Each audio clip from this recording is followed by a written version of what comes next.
lang palagi, mapaaraw o gabi.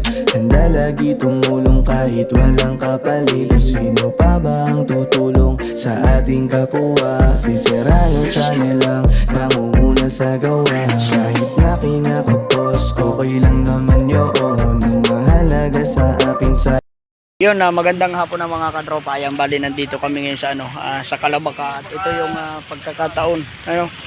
So kapag bago lang kayong dadaan dito, kailangan i-check ninyo yung mga preno, yung mga gulong kasi medyo malayo dito sa Kabayanan, malayo sa bayan ng Kapalonga, mas malayo sa bayan ng Santa Elena. Nandito kami ngayon sa Calabaka at yun, sumabit yung ating preno at may nakuha namang mekaniko at ang pinakaswerte pa din. So titingnan namin kung ano yung magiging sitwasyon kapag hindi napadaan dito yung ating kabarangay na si Sir Alan. So makikisakay kami at bahala na kung medyo makulimlim na rin dito. So titingnan namin kung aari pa-Maynila sana kami. So ito yung ito yung alternatibong ruta galing ng Labo palabas ng bayan ng Santa Elena. So yan, buti na lang may mekaniko dito sa barangay ng Calabaka, Kapalonga. Yan. So tingnan natin.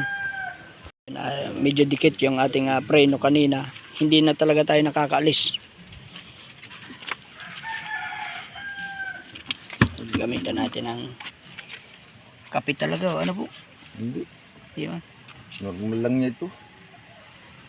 Kaso, Bakit pag naandar, yung ang pating na nilagyan na sa pipi. itaw? sabit. Ang tagal bumalik. Yan ang problema. Ngayon baga, maragkot. Matigas. Kanina. Ayun. Baby. Nakita akong super line, sabi nung iba, hindi dito nakakadaan, pero may biyaheng Cubao. Ayan super lines. Galing sa Kapalonga. Oo nga. Ibig ko sabihin, parehas lang naman yun ng laki, tsaka yung galing Dait. Hindi kong nakakadaan dito, ay dumadaan talaga. Tama ka. Hindi ba? May tama ka. Ayan. Super lines. So, yung mga pasahero natin ay transfer natin. Mga malungkot na balita mga katropa. Di kami natuloy ngayon sa Kamaynilaan at ang duda namin ay transmission yung aming service. Kami ay pabalik na ulit ng Labo at titingnan natin kung may masasakyan tayong iba. So siguro bukas na lang tayo ulit magbiyahe. Yan.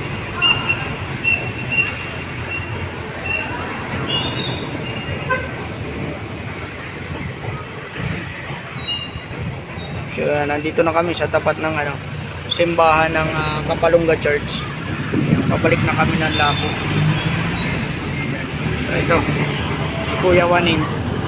Namrong problema ngayon doon sa transmission kung saan kami makakabili. Alam ko sa Lucena maraming transmission.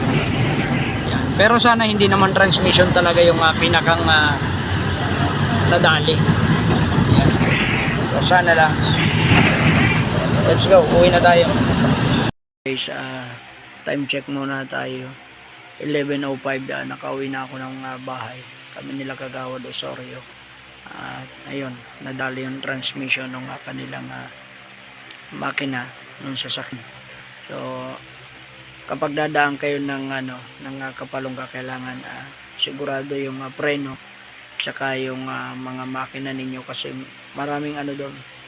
Walang kabahayan, pero okay naman yung daan, medyo may rough road lang, pero okay naman kaysa umikot pa kayo ng Ragay kung galing kayo ng Dait.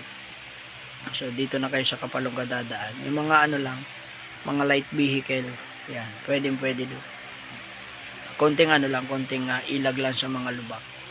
So ayan, maraming salamat kay Kaalan, buti na lang talaga nadaanan kami dyan sa barangay ng Calabaka sa Kapalonga. So ayan, medyo hating gabi na tayo nakarating. So maraming salamat pa rin po sa Panginoon at hindi tayo pinabayaan. Nabasa man tayo ng maraming ulan pero okay, nakauwi tayo ng ligtas kahit maraming aberya sa daan. nakauwi tayo. So siguro bukas na lang kami babiyahe. Wag lang tumuloy itong nararamdaman natin. So maraming salamat.